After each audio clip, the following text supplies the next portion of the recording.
याचं समर्थन कोणीच करणार नाही। त्या ठिकाणची घटना जी काही झालेली आहे, लाठीचार्ज व्हायला नको पाहिजे होता, त्याचं समर्थन आम्ही सुद्धा करणार नाही। स्वतःचा लॉस नको।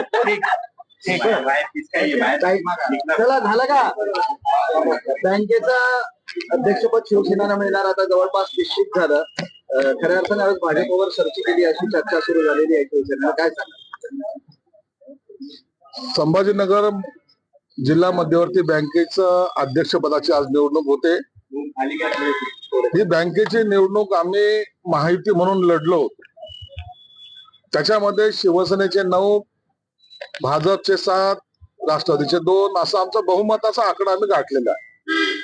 आणि म्हणून नॅचरल जस्टिस ज्याला म्हणतात त्या पद्धतीनं शिवसेनेकडे हे अध्यक्षपद आलेलं आहे।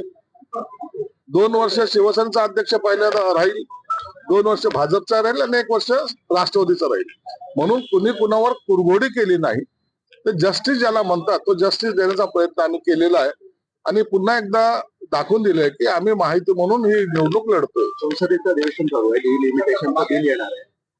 त्यावरून आता राष्ट्रवादीचे शरद पवार गटही जवळ आलेला आहे, सक्रिय पाठिंबा देत आहे। मात्र त्यांच्याच पक्षातले काही लोक विरोधही करताय, असं कुठे झालेली आहे। राष्ट्रवादीने डिलिमिटेशन बिलाला पाठिंबा देणं आणि एखाद्या माणसाने त्याला विरोध करणं हे चालतंय, परंतु निश्चितच शरद पवार साहेबांचा आदेश त्या पक्षामधले सर्वजण मानतील। डिलिमिटेशनचं बिल हे सर्वांसाठी महत्वाचं आहे, याची जाणीव राष्ट्रवादीच नव्हे तर उबाटाच्या लोकांना झालेली आहे, इतर लोकांना झालेली आहे। म्हणून आता हे बिल चांगल्या पद्धतीने बहुमताने हे पास या लोकसभेमध्ये होईल याबद्दल तर शंका राहिलेली नाही। नगरसेवक रमेश म्हात्रे पोलिसांना शरण आले, पोलिसांनी कारवाई केली, पक्षानं नाराजी नोंदवली होती, मात्र त्यांच्यावर पक्ष म्हणून काही कारवाई झाली नाही। आता पोलिसांनी त्यांच्यावर कारवाई केली। त्यांनी जो काही प्रकार केला होता त्याबद्दल श्रीकांत शिंदे साहेबांनी असेल, एकनाथ शिंदे साहेबांनी असेल नाराजी व्यक्त केली होती। आता पोलिसाची कारवाई होते। तुम्ही पाहत असाल सत्ताधारी असताना सुद्धा एखाद्या नगरसेवकावर कारवाई करणे हे याला म्हणतात धैर्य, आणि आम्ही कोणालाही पाठीशी घालत नाही ह्याच्यातून सिद्ध होतंय।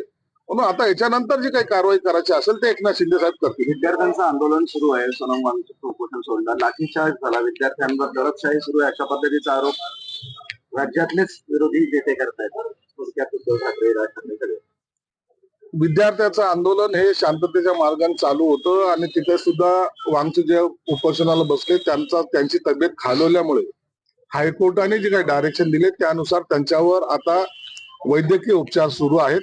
आणि म्हणून आंदोलन दडपणं हा केंद्र शासनाचा मला वाटतं कोणताही भाग नाहीये आणि सकारात्मक तोडगा आज पहिला दिवस या विधानसभा लोकसभेचा, त्याच्यामध्ये मला वाटतं काहीतरी तोडगा निश्चितच निघेल। पण लाठीचार्ज झालाय विद्यार्थ्यांवर, याचं समर्थन कोण? याचं समर्थन कोणीच करणार नाही। त्या ठिकाणची घटना जी काही झालेली आहे, लाठीचार्ज व्हायला नको पाहिजे होता, त्याचं समर्थन आम्ही सुद्धा करणार नाही।